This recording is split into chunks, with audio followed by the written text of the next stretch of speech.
This campaign has been obviously expensive to organise because we have to ensure that we're able to get a letter, an election manifesto kind of thing, to every one of those people that are registered to vote, which means we've had to raise a great deal of money. We have had help from a number of unions, and I'm very grateful to the unions that have supported. Unison, Unite, Communication Workers Union, Fire Brigades Union, Transport Salaried Staff Association, RMT, Bakers Union, Socialist Health Association, Socialist Education Association are all on board and supporting our campaign. But in reality, the vast majority of the money we've raised has come from crowdfunding. The average donation is £23.50. We've received no corporate donations whatsoever. We haven't either been offered any corporate donations.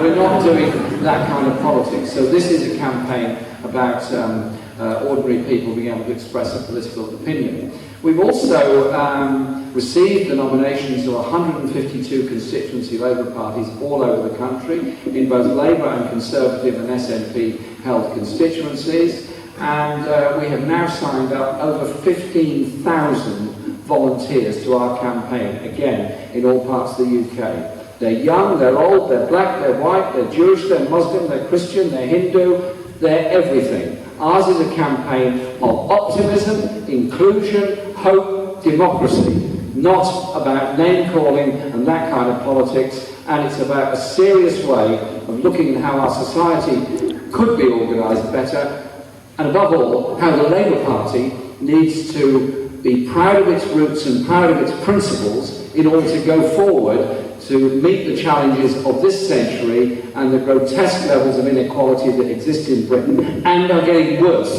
through the process of austerity. Don't think it's marginal minority politics, because that's what much of the media will tell you.